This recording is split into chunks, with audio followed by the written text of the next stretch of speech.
நாடகத்துக்காகவே ஒரு மனிதர் சினிமா கரியரை அப்பப்போ கொஞ்சம் ஒதுக்கி வச்சுட்டு எனக்கு நாடகம் தான் முக்கியம், எனக்கு 6 மணி ஆனால் கிருஷ்ணகான சபா இல்லை மியூசிக் அகாடமி இல்லை மயிலாப்பூர் ஃபைனான்ஸ்க்கு நான் போகணும், இல்லைன்னா எங்கள் அப்பா திட்டுவார் அப்படிங்கிற அளவுக்கு giving up a lot in cinema for the sake of theatre அப்படிங்கிற ஒரு மனிதருடைய மகளாக இன்னைக்கு நான் நின்று இந்த மேடை நாடகம் சினிமாவாக மாறினதை பார்க்குற தருணம் எனக்கு கடவுள் கொடுத்துருக்காருங்கிறத நினச்சி நான் ரொம்ப பெருமைப்படுறேன். இது யுஏஏவுடைய ஒரு ஹால்மார்க் பிளே. இதுக்கு முன்னாடியும் யுனைடெட் அமெச்சூர் ஆர்டிஸ்டோடைய பல நாடகங்கள் சினிமாக்களாக வந்திருக்கு. அது when my father speaks he will talk about it, I'm sure. மேடைக்கு எந்த அளவுக்கு மதிப்பு கொடுக்கணும், எந்த அளவுக்கு மரியாதை கொடுக்கணுங்கிறத நான் எங்கள் அப்பா கிட்டேருந்து தான் கற்றுக்கிட்டேன். அவர் ஒன்றே எனக்கு கூப்பிட்டு நீ இனிமேல் மேடை நாடகத்தை எனக்கு அப்புறம் நீ நடத்தணும் அப்படின்லாம் எங்கள் அப்பா எனக்கு சொல்லலை. இன்ஃபேக்ட் எங்கள் அப்பா என்னை நீ நல்லா படிச்சுட்டு எங்கேயாவது வெளிநாட்டில் போய் செட்டில் ஆகுன்னு தான் சொன்னார். ஆனால் இந்த மேடை நாடகம் மேலே அவருக்கு இருக்கிற அந்த போதை, அந்த பைத்தியத்தை பார்த்து தான் நான் இறங்கினேன். இப்போ எனக்கு அந்த பைத்தியம் பிடிச்சிருச்சு போதை. லிட்ரலி இங்கேருந்து நான் கிளம்பி நான் ஏன் முதல்ல பேச வந்தேன்னா எனக்கு இன்னைக்கு மேடை நாடகம் இருக்குது. ஸோ நான் இங்கேருந்து பேசி முடிச்சுட்டு கிளம்பி போனேன். எங்களுடைய பெருமாளே அப்படிங்கிற நாடகத்துடைய 140வது காட்சி இன்னைக்கு. அதுக்கு நான் போயாகணும். என்னை விட அவருக்கு தான் டென்ஷன். நீ சீக்கிரமாக பேசிட்டு கிளம்பு, அங்கே போய் லேட் பண்ணாத, நீ போய் மேக்கப் போட்டுக்கணும், நீ ரெடி ஆகணும். That is the theatre actor inside this man. அந்த பேஷன் இருக்கிறதுனால தான் he was able to bring the character Charukesi to life. And I'm very, very happy and proud as a daughter today. Thank you so much, sir. மீண்டும் உங்களுக்கு கைத்தட்டல் கொடுத்தலாம்.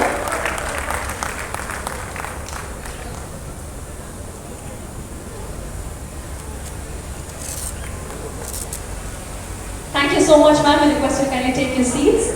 இந்த படத்துடைய music composer 90s கிட்ஸ்ல ஆரம்பிச்சு இப்போ வரைக்குமே தேவா சார் அப்படின்னு சொல்லும்போது அதனுடைய ஃபேண்டம் குறையவே குறையாது அப்படின்னே சொல்லலாம். இந்த படத்துல அவருடைய இசை பார்க்கறதுக்காக க்ரூ மட்டும் கிடையாதுங்க, மக்களே காத்துட்டு இருக்காங்க அப்படின்னே சொல்லலாம். முற்றிலும் ஒரு புதிய வடிவத்துல எப்பயுமே எங்களை எக்ஸைட் பண்ணக்கூடிய Deva sir, can you please have you on stage. ஒரு பெரிய கைத்தட்டலோட it's time to welcome Deva sir. இந்த கம்போசர்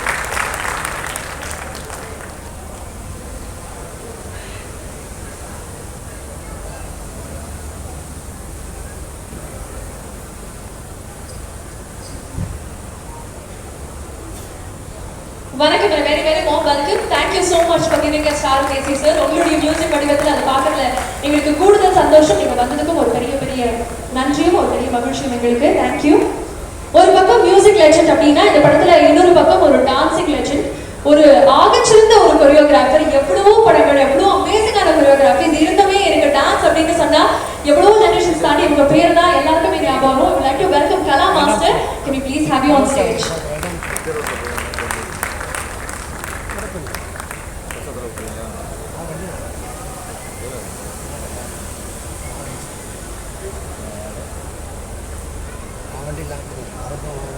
டெலிவிஷனா இருந்தாலும் சரி, சினிமாவாக இருந்தாலும் சரி, தன்னுடைய டான்ஸ் வடிவத்துல எப்பயுமே ஒரு புதுமையை காமிச்சுட்டே இருக்கக்கூடிய கலா மாஸ்டர் இந்த மேடையில் இணைஞ்சதுல எங்களுக்கு ஒரு பெரிய பெருமை. Thank you so much, Master, for joining, and this is truly a token of love for you. And இப்போ we would like to welcome the co-producer of the film, Metras City Production இருந்து திரு Jaya sir அவர்களை அன்போடு வேண்டி கிடைக்கிறோம். co-producer திரு ஜெயச்சந்திரன் அவர்கள்.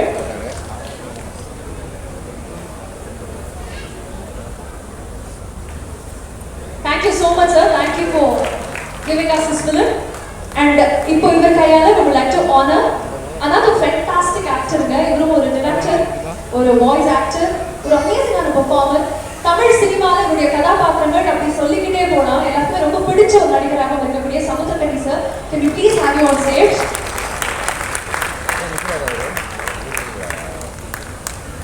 Samuthirakani.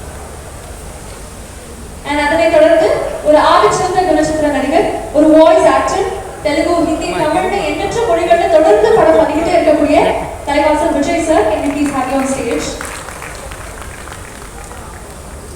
Kani sir, thank you so much. அடுத்ததாக, as I said before, Mujay sir, can you please have you on stage? உங்களுக்கு ஒரு பெரிய வணக்கம். Very very warm welcome. Thank you so much for joining. Jayaprakash sir, would like to request you to do the honors. இந்த படத்துல முக்கியமான கதாபாத்திரத்துல நடிச்சிருக்காரு. அவருக்கும் மீண்டும் ஒரு அன்பு பாராட்டு. அதைத் தொடர்ந்து அடுத்ததாக ஒரு ஆக்டர், ஒரு ப்ரொடியூசர், இந்த படத்துல மீண்டும் ஒரு ஸ்ட்ராங்கான கதாபாத்திரத்துல வந்திருக்கக்கூடிய Jayaprakash sir, can you please have him on stage?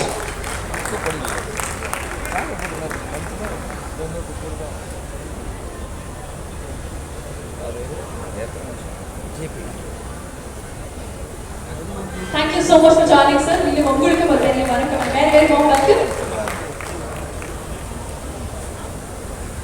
அடுத்ததாக gorgeous and beautiful இளம் நாயகி அப்படின்னு சொல்லலாம், ஒரு சோஷியல் மீடியா சென்சேஷனாக இப்போ இருக்கும் அதில் வந்துருக்கக்கூடிய ரம்யா பாண்டியன் அவர்கள்.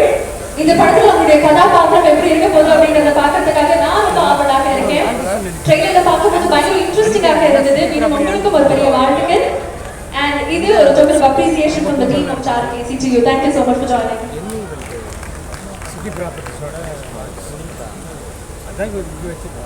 இந்த நிகழ்ச்சியினுடைய தொகுப்பாளராக நான் தான் கூட இந்த படத்துடைய தொகுப்பாளராக எடிட்டராக இந்த படத்தை இன்ட்ரெஸ்டிங் கட்ஸ் வச்சு இன்னைக்கு ஒரு படமாக உருவாக்குறதுக்கு எடிட்டருக்கு ஒரு பெரிய பெரிய ஒரு கிரெடிட் போய் சேரும். அந்த வரிசையில் we would like to welcome Richard அவர்கள். He is also here with us. Lyricist, ஒரு டிரெக்டர், சமீபமாக அவருடைய படங்களும் நீங்க பார்த்திருப்பீங்க. அண்ட் இந்த படத்திலையும் நமக்காக லிரிக்ஸ் எழுதியிருக்கக்கூடிய Pavijay sir, can we please have you on stage? இந்த படத்துல அவர் டைலாக்ஸும் எழுதியிருக்கிறாரு. வாட் நாட், மீண்டும் ஒரு versatile personality. பாவஜய் சார் நமக்காக இப்ப வேண்டிக்கு வந்துட்டு இருக்காரு. அண்ட் உங்களுக்காக token of love and appreciation from the team of Charul KC.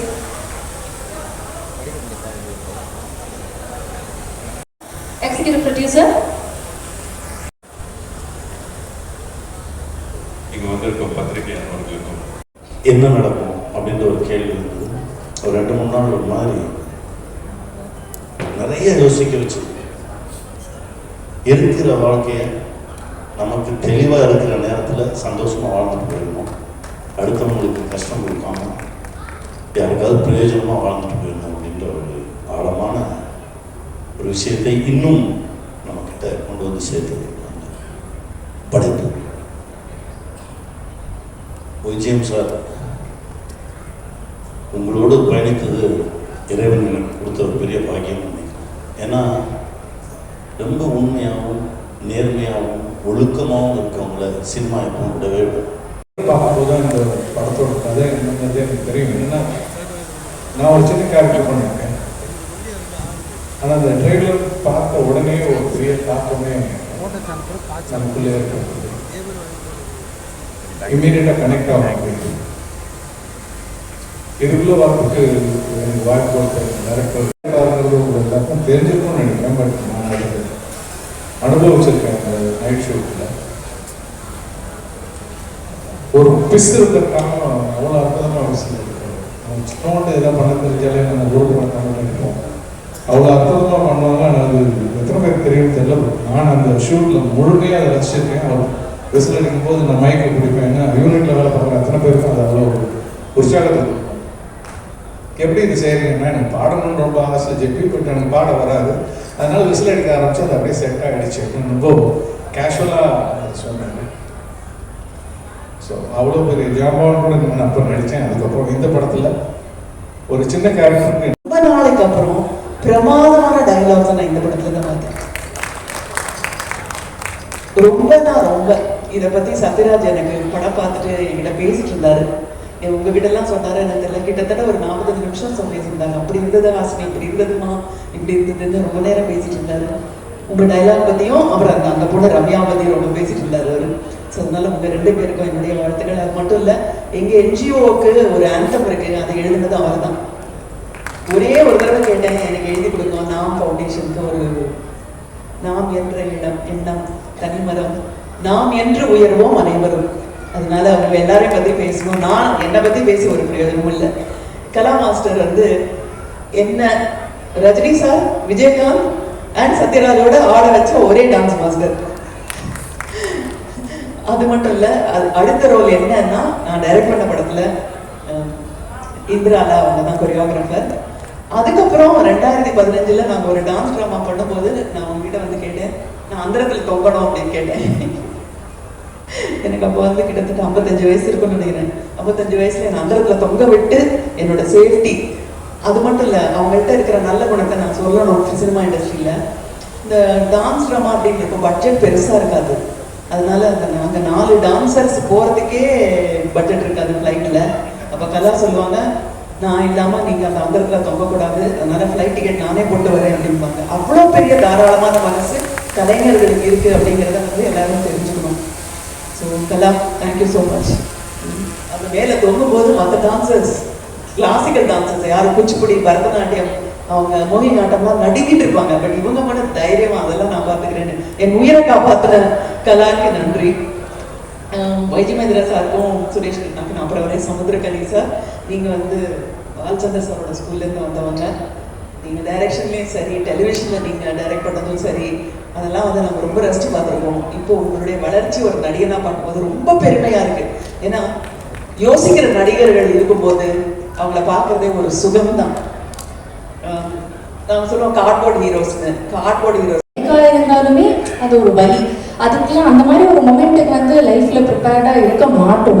But இந்த படம் பார்த்தா அட்லீஸ்ட் எல்லாருக்கும் அது ஏதோ ஒரு விதத்தில் ஹிட் ஆகி அட்லீஸ்ட் அவங்களோட ரிலேஷன், ஃபேமிலி வேல்யூஸ், ரிலேஷனோட வேல்யூஸ் இதெல்லாம் வந்து தெரியுன்றதை நம்பி இந்த படம் பண்ணணும்னு நான் முடிவை பண்ணிட்டேன்.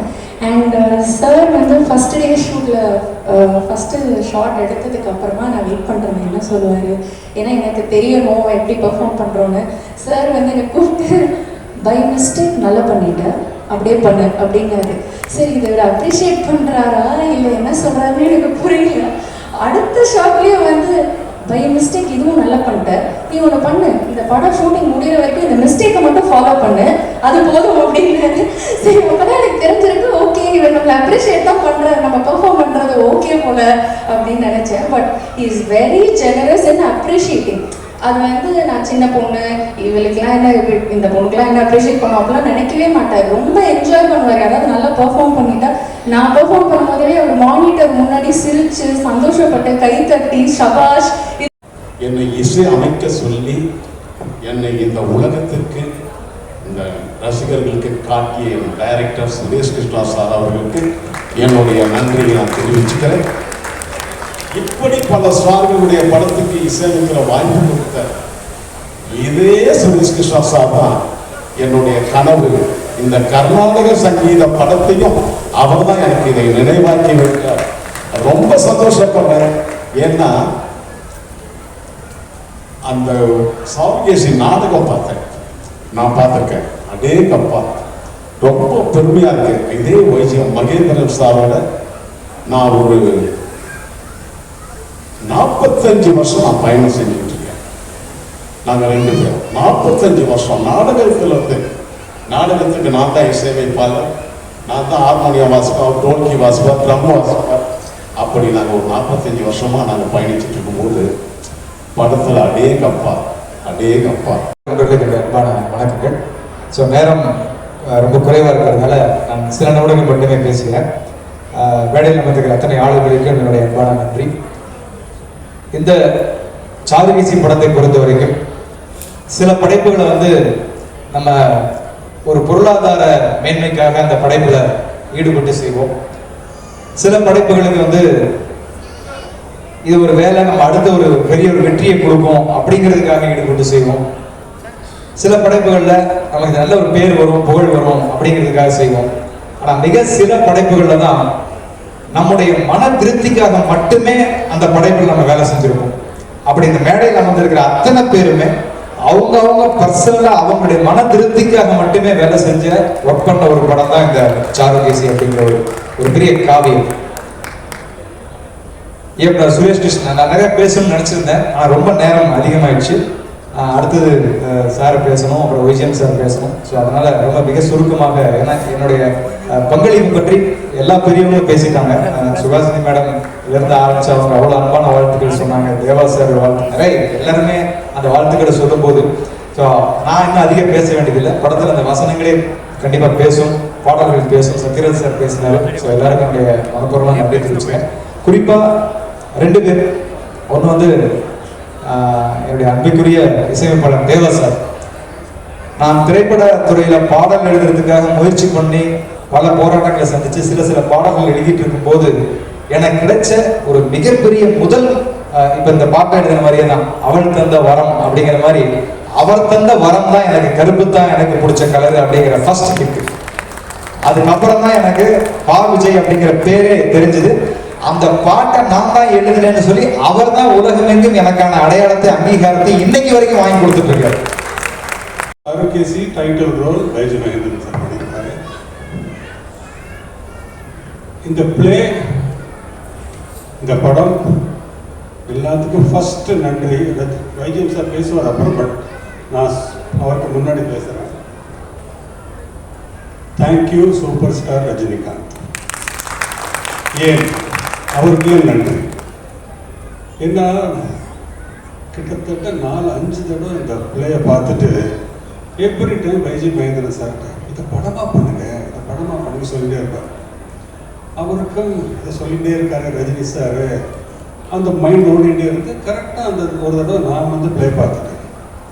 எனக்கு தெரியாது ரஜினி சார் சொல்லியிருக்காரு. நான் போய் மகேந்திரன் சார் அற்புதமான ஸ்கிரிப்ட் ஆச்சு இந்த சினிமாக்கு, அவருக்கு ஆஹா இது நல்ல மேட்ரு ஆச்சு சொல்லிட்டு உடனே ஒரு ஐடியா போட்டு இதை பண்ணலாமே சார் சொல்லிட்டு ஒரு அருண்கர் ஒரு ப்ரொடியூசரை அறிமுகப்படுத்தினார். அவருக்கு இந்த சினிமா இது வரைக்கும் பழக்கம் இல்லை, ஆனால் ஒரு நல்ல குட் ஃப்ரெண்ட், ஒரு பயங்கர வெறித்தனமாக இருந்தார். இந்த படம் பண்ணலாம் சார், நான் பண்ணுறேன் சார், எனக்கு இந்த பிள்ளை ரொம்ப பிடிக்கும் சார் சொல்லி ஒரு மீட்டிங்கில் நீங்கள் டைரக்ட் பண்ண நான் பண்ணுறேன் சார் சொன்னார். சரி, ரொம்ப ஈஸி. நம்ம ஒரு ரீமேக் பண்ணுறது ஈஸி, ஒரு நாவல் எடுத்து அடாப்ட் பண்ணிருக்கேன் நான் இது வரைக்கும் முன்னாடி. அந்த அம்மாங்கிற படம் சுஹாசினி அம்மா நடித்தாங்க தெலுங்குல. ஃபர்ஸ்ட் டைம் ஒரு தியேட்டர் பிளேயை வந்து அடாப்ட் பண்ணணும் சினிமாவில். ரொம்ப கஷ்டம். ஏன்னா பிளே வந்து ஒரு கேரக்டர்ஸ் எல்லாமே அங்கேயே தான் இருப்பாங்க. வேறு எதுலேருந்து அதில் டயலாக்லேயே நிறைய சொல்லிடுவாங்க. இவாளுக்குள்ள ப்ராப்ளம் இருந்தது, இவன் பாஸ்ட் கதை எல்லாமே இன் டயலாக்ஸ். இது சினிமாக்கு அடாப்ட் பண்ணும்போது அந்த டைம் கட்டிட்டு அதில் யாராரு குடியிருக்கிறதுன்னு பார்த்தா, இங்கே நீங்கள் பாருங்க, மேடையில் இருக்கிற அத்தனை பேரும் பார்த்தீங்கன்னா இந்த போஸ்டரை பார்த்து என்னுடைய நண்பர்கள் நிறைய பேர் கேட்டாங்க, சினிமா இண்டஸ்ட்ரியில் இருக்கிற பெஸ்ட் ஆக்டர்ஸ் எல்லாரும் முடிச்சு போட்டிருக்கீங்க அந்த படத்தில், இந்த படம் எப்படியா ஃபெயில் ஆகும்னு கேட்டாங்க. அப்படி ஒத்தத்தரும் ஐ மீன் என்னன்னு சொல்றது எனக்கு ஒன்றும் புரியல. சுஹாசினி வந்து எனக்கு சின்ன போனி டெயில்ஸ்லேருந்து நான் பார்த்துருக்கேன். ராஜபார்வையில் நாங்கள் நடித்த போது ஷூட்டிங் கேமரா ஷூட் பண்ணதுலேருந்து நான் பார்த்துருக்கேன். கமலும் நானும் அவ்வளோ friends, great admirer of mind. But நான் சொல்லி முடிக்கல, நீ பண்ணுறியான்னு பண்ணுறேன், நான் சுரேஷோட பேசிக்கிறேன். அதே மாதிரி தான் சத்யராஜ், சமுத்திரக்கணி நாடகத்தை பார்த்துட்டு இந்த நாடகத்தில் நான் இருப்பேன் எப்படிங்கிறத நான் டைரக்டர் கிட்ட பேசிக்கிறேன். தேவா சார் நாடகத்தை பார்த்து சொல்றார், அவர் எவ்வளவு ஹியூமிலிட்டி பாருங்க. ஒரு இசையமைப்பாளர் தன்னை பத்தி பேசிக்காத ஒரே ஒரு இசையமைப்பாளர் தேவா மட்டும்தான் நினைக்கிறேன் இந்த உலகத்திலேயே. என் பாடல்கள் பேசட்டும், நமக்கு ஒன்றும் தெரியாது அப்படிங்குவாரு. அண்ட் அவருக்கும் நானும் நாங்க பூஜிக்கிற ஒரே தெய்வம் மெல்லிசை மன்னர் MS விஸ்வநாதர். அதில் ஒரு காமன் பாயிண்ட் எனக்கு சொன்னார், சார் நீங்க இதை படமா பண்ணீங்கன்னா கண்டிப்பா என்னை பத்தி நினைக்க மாட்டீங்க, எனக்கு தெரியும். அப்படிதான் ஆரம்பிச்சார். இவன் என்ன கானா பாட்டு தான் போடுவான்னு நினைப்பீங்க, ஆனா என்னுடைய பயோடேட்டால என்னால் இப்படி ஒரு படம் பண்ண முடியும்னு ஒரு லைன் வரணும் சார். ஸோ உங்களுக்கு அந்த எண்ணம் வந்ததுன்னா என்னை கூப்பிடுங்கன்னு சொன்னவர் டிராமா பார்த்துட்டு. இதுதான் நடந்தது ஆக்சுவலா டிராமா. சுரேஷ் கிருஷ்ணா ஜாயின் ஆன உடனே அட போய் இதை விட காம்போ எங்கேயா கிடைக்க போறது.